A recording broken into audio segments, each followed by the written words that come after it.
J'aimerais vous parler de la possibilité donc des filtres anti-pop.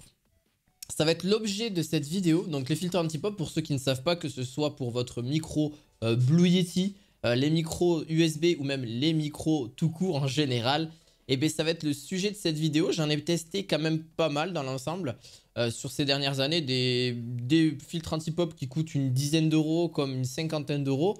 Alors oui, ça reste un budget, oui, ça reste quelque chose qui est optionnel. Vous n'êtes pas obligé d'avoir un filtre anti-pop aujourd'hui derrière donc votre micro. Et je vais vous en présenter quelques-uns. Alors bien sûr, vous pourrez, ceux que je présente, les retrouver en description de cette vidéo. Je vais en parler un petit peu longuement parce qu'aujourd'hui, le filtre anti-pop permet d'éviter d'avoir les... Vous voyez ce que je veux dire? Voilà, les pop en fait. Quand vous parlez, les P, les... Voilà, tout ce qui est en fait des prononciations un petit peu brutes et qui justement sature un peu le micro, qui donne pas forcément quelque chose d'exceptionnel. Il y a beaucoup de micros qui peuvent saturer sur ça, et le Blue Yeti en fait un peu partie. Et c'est vrai que d'avoir peut-être... alors, soit il faut être assez éloigné du micro pour éviter ce genre de problème, ou d'autres micros aussi ont ce genre de problème aussi. Et donc, forcément, mettre un filtre anti-pop. Aujourd'hui, ben, il y en a plein que j'ai pu tester. Il y a le filtre anti-pop le plus classique que j'ai pu tester, c'est le filtre Blue Yeti. Alors... oui, il est vendu des fois avec ou séparément au niveau du Blue Yeti. Et ce qui fait que de chez Blue se vend vraiment bien dans l'ensemble. C'est pas le côté le plus gênant. D'ailleurs, vous pouvez mettre aussi des bonnettes. Des bonnettes, ça permet d'éviter... moi, je l'ai rajouté sur... alors, j'ai rajouté une assez grosse bonnette pour le Shure SM7B. Vous le voyez pas forcément, je vous le mettrai un petit peu en vidéo. Mais clairement, ça permet d'éviter ces pops. Et c'est quand même plus discret qu'un filtre anti-pop. Parce que le filtre anti-pop, il est quand même relativement gros aussi, il faut se le dire. Donc, pour de la musique, ça peut être sympa. Pour de la voix off ou peu importe, c'est vrai que ça peut vraiment être un plus. Et clairement, c'est vraiment à rajouter là-dessus. Là, par exemple, vous avez la marque AOKO. Donc, c'est un filtre anti-pop qui coûte une dizaine d'euros. Alors, où est-ce qu'on voit la différence entre quelque chose qui vaut 10 euros et quelque chose qui en vaut 50? C'est surtout par rapport à l'épaisseur au niveau de son support aussi, comment il va être fixé. Parce que bon, forcément, c'est bien qu'il soit fixe, mais aussi qu'il soit... utile, parce que moi j'en ai eu des choses comme ça, mais il faut surtout qu'il reste justement dans son emplacement, qu'il ne bouge pas, qu'il ne prend pas trop la tête, etc., et qu'il ne prenne pas trop de place aussi. Si vous parlez à côté, si vous faites du podcast, à la rigueur ça peut servir, mais si vraiment vous avez besoin d'un écran à côté, de suivre vos notes pour parler d'une vidéo ou quoi que ce soit d'autre, comme moi je fais la plupart du temps, et bien c'est vrai que ça peut vraiment rajouter un supplément. Alors oui, ça évite aussi quelques petits trucs, je l'ai oublié de le dire, mais c'est vrai que les sifflements, les bruits effrayants que lorsque, voilà, par exemple, vous prononcez les S, les B ou les P, c'est ce que je disais un petit peu là-dessus, ben ça filtre un petit peu ça permet d'avoir une atténuation au niveau de celle-ci. Alors je suis pas un expert, je suis loin d'être un expert du son, je suis pas un ingénieur de son, je suis juste là pour vous donner mon ressenti et mon point de vue. Et bien sûr, les produits dont je vous parle aujourd'hui, ils seront en description de cette vidéo. Alors, il y a aussi une autre marque que vous connaissez tous, c'est Shure. Le Shure aujourd'hui, mais moi j'ai Shure SM7B. C'est un que j'ai pu tester. Alors, comme je vais vous dire, comment je vais vous le dire aussi, c'est qu'ils ont pu me tenir un certain temps. Vous allez me dire, mais comment ça se fait qu'ils tiennent pas si longtemps? Parce que le problème, c'est leur fixation pour la plupart. Alors, ça dépend lesquels, en général. Mais la fixation tient plus ou moins bien. Parce que des fois, ça tient pas forcément sur une perche. Alors, ça dépend vraiment comment est mis votre micro. Alors, des fois, ça va tenir longtemps. Il n'y a aucun souci de ce côté-là. Il n'y a vraiment aucun souci à se faire.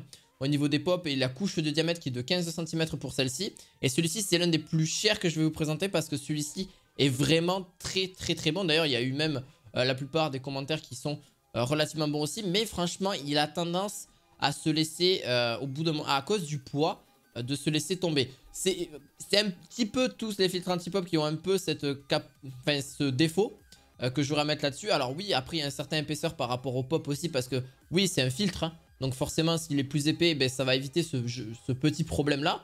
Et c'est quand même de meilleure qualité aussi. Mais c'est pas parce que vous allez y mettre le prix que ça aura forcément la même qualité aussi. C'est pour ça que je voulais vraiment aussi le prendre en compte.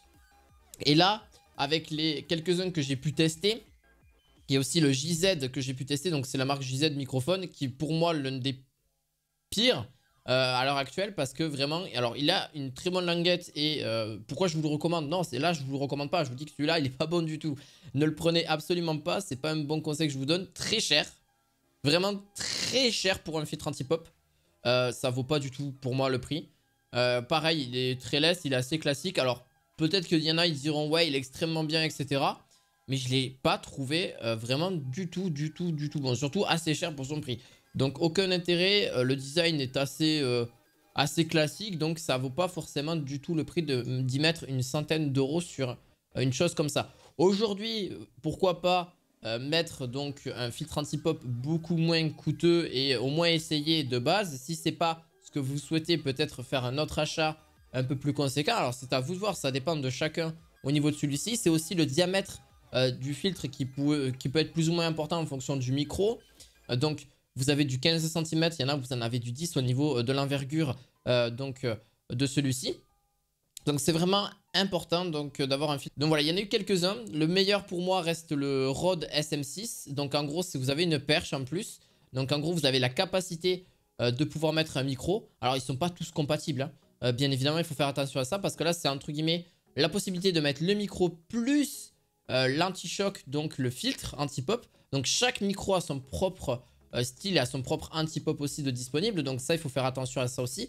Les micro-rods sont la plupart tous compatibles et vous avez les accessoires. Donc c'est pour le NT1, vous l'avez aussi pour le NT2000. Voilà, il faut vraiment faire attention à ça par rapport à quel type de micro vous voulez mettre. Par exemple, le Rode NT USB peut être largement bon aussi dans l'ensemble. Mais c'est vrai que c'est pour ça que c'est un micro que j'ai tendance à en faire beaucoup la promotion.